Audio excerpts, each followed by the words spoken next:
भुवनेश शर्मा जी कोटा राजस्थान से। बाबा माइक दे दीजिए।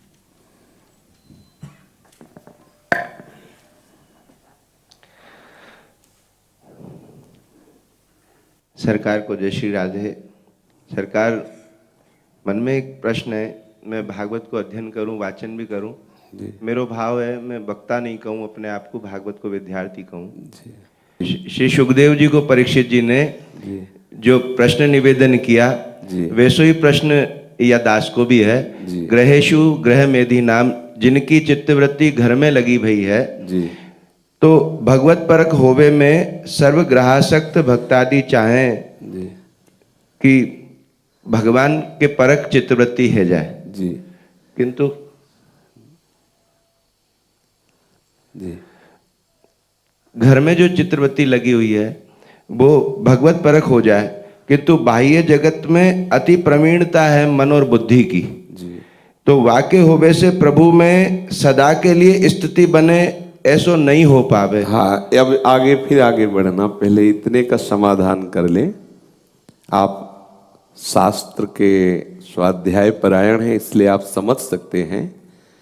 ग्रह का तात्पर्य, गृहासक्त चित्त का तात्पर्य केवल घर मकान से नहीं है। गृहासक्त का तात्पर्य है यावत स्वस्थमिदम गृहम कलेवरम। ये जो कलेवरम गृहम, बाहर का गृह कोई खास बात नहीं है, चाहे गुफा में रहो या झोपड़ी में रहो या महलों में रहो, उससे कोई खास फर्क नहीं पड़ता। महाराज अम्बरीश जी महलों में वास करते हैं, दुर्वासा जी लताओं के नीचे गुफाओं में वास करते हैं, लेकिन महाराज अम्बरीश जी का रंग उनसे ज्यादा बढ़ा।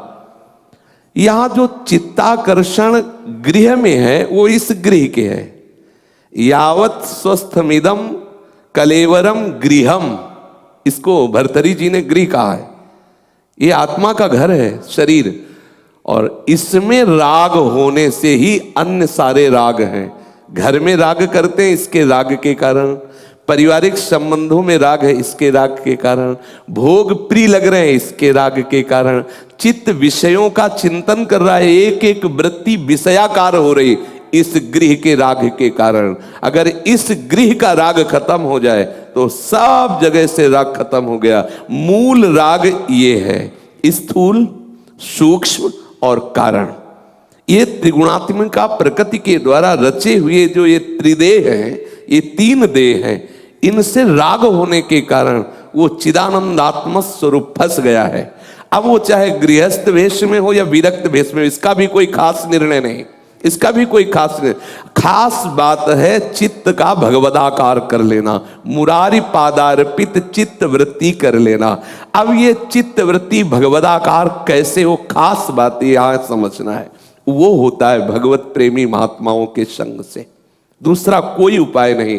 पूरी भागवत पढ़ करके देख लीजिए, जहां कहीं ये बात आएगी तो खास बात आएगी कि समस्त संगों से हटा करके एकमात्र भगवत रंग में रंगने वाला सत्संग है भगवत प्रेमी महात्माओं का।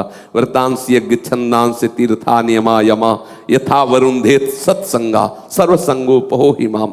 जड़ भरत जी उपदेश करते हैं रहुगण को, तो रहुगण जी प्रश्न करते हैं कि ये भागवत तत्व का बोध कैसे हो।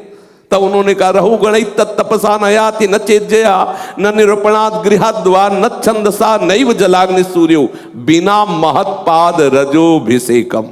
समझ में आ रहा है? श्री प्रहलाद जी महाराज कह रहे हैं दैत्यराज हिरण्यकश्यप से, नैसाम मतिस्ताव दुरुक्रमांगिम स्पस्त्यानर्थापगमो यदर्था महीयसाम पाद रजोभिषेकम निष्किंचना नाम न व्रणीत यावत।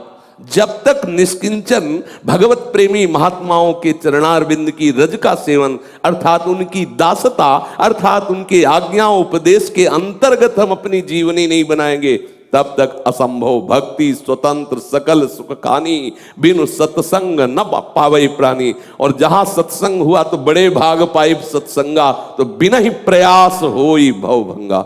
अपने आप राग का नाश हो जाएगा।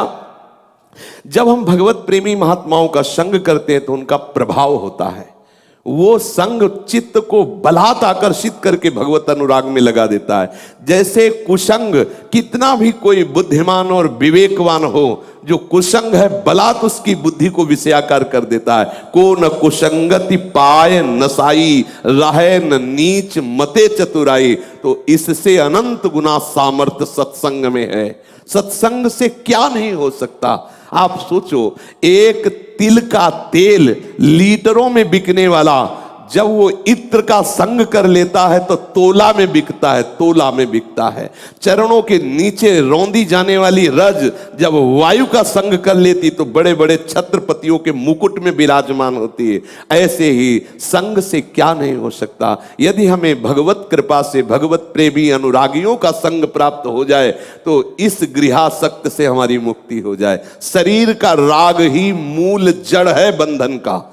ये देहाभिमान, देह अहमता, देह ममता ही वो महान भ्रम है, वो महान मृत्यु है, वो महान अज्ञान है जो मुझ चिदानंद सहज सुख राशि चैतन्य निर्मल को बांध करके अनुभव करा दिया कि तू विषयी है। मुझ अविनाशी चैतन्य निर्मल को फंसा लिया। ये भ्रम हो गया।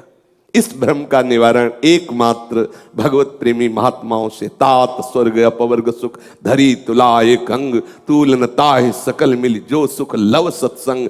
लव सत्संग, एक क्षण मात्र के सत्संग से चित्त की वृत्ति का परिवर्तन करके भगवदाकार कर दे, वो भगवत प्रेमी महात्मा जन है। अमोघश्च, देवर्षि नारद जी कहते हैं, भगवत कृपा से यद्यपि दुर्लभ हो, बड़ा दुर्लभ है भगवत प्रेमी महात्माओं का संग। अगर मिल भी जाए तो निर्वाह करना भी बड़ा दुर्लभ है, और अगर निर्वाह कर ले गए तो अमोघश्च, निश्चित भगवत प्राप्ति हो जाएगी, निश्चित आप माया मुक्त हो जाएंगे।